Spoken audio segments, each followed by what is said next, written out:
They said it the way people say the weather, unremarkable, unchallengeable. The dumb one.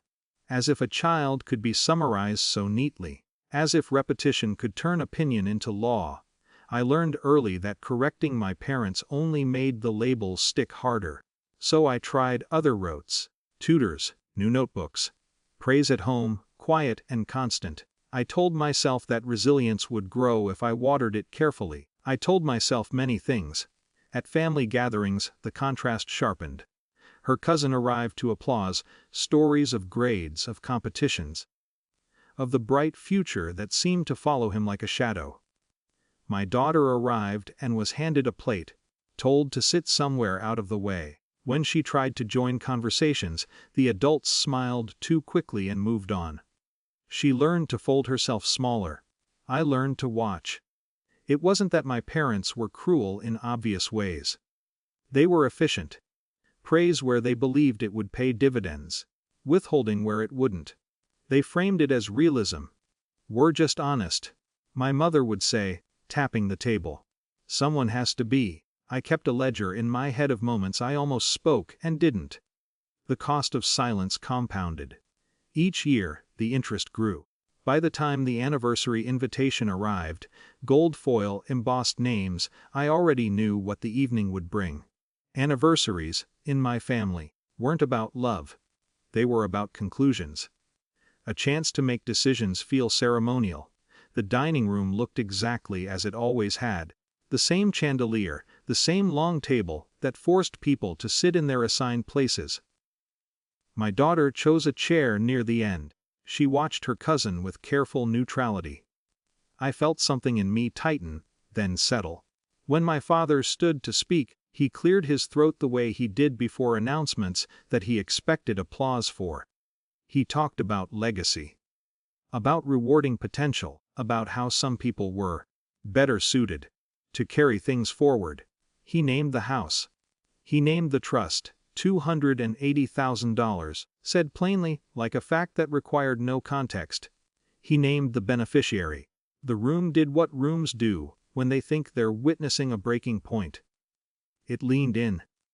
I noticed how my daughter's hands stilled on her lap. I noticed that my heart didn't race. I stood up, smiling took effort, but not much. Thank you for being clear, I said. My voice sounded steadier than I felt. I'm glad we're finally saying things out loud. I could feel my parents' confidence, solid and expectant. They were used to speeches ending there. I just wanted to add. I continued. That my daughter won't be needing any part of the estate. The air shifted. Chairs creaked. My mother frowned, as if trying to find the trick in what I'd said. She won't be needing it. I repeated, because her education is already funded. I didn't rush. I had learned that timing matters as much as truth. Last year, I said, she was admitted to a program that evaluates children beyond standardized testing. It's run through the state university. They focus on applied problem solving and adaptive intelligence. I let the unfamiliar words do their quiet work. They offered her a full scholarship through secondary school and early college coursework. It's need, blind, and merit-based. My father opened his mouth, then closed it. He looked at me as if I had violated an unspoken rule. There's more, I said, gently. Because the program requires a legal guardian agreement, the university's office has already reviewed our family financial disclosures. They advised us, formally, that any trust distribution intended for her cousin would not affect her standing, and that any attempt to route funds to influence her enrollment would trigger a review. I hadn't raised my voice. I hadn't accused. I had simply placed facts on the table. The authority arrived without ceremony. A letterhead I slid forward. The seal did the rest. It wasn't dramatic. It was unmistakable. My mother went pale. Not with guilt, she wasn't built that way. But with the sudden realization that her narrative had been audited. That someone outside the family had looked at my daughter and seen something worth protecting. I didn't know. She said finally. It sounded less like an apology and more like an objection. That's okay, I replied. You weren't consulted. Silence followed, thick and uncomfortable. The cousins' parents stared at their plates. The celebration had lost its shape. I sat back down. My daughter looked at me, eyes searching, not triumphant. I reached for her hand under the table. She squeezed once, hard. It was enough. We didn't stay for dessert. There was no confrontation at the door, no last-minute bargaining. My parents stood rigid, recalculating. The house looked the same as ever, but it no longer felt like something that could swallow us. In the car, my daughter asked a single question. Did I do something wrong?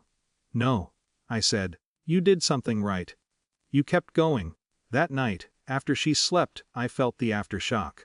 Relief braided with grief. There would be consequences. Invitations would thin. Conversations would grow polite and distant. I had not corrected my parents' beliefs, I had simply removed their leverage. I don't pretend this was a clean victory. It wasn't. It was administrative. It was restrained. It was necessary. My parents still believe in hierarchies. They still tell the story in a way that flatters them. But the story no longer decides my daughter's future, and that, quietly, is enough.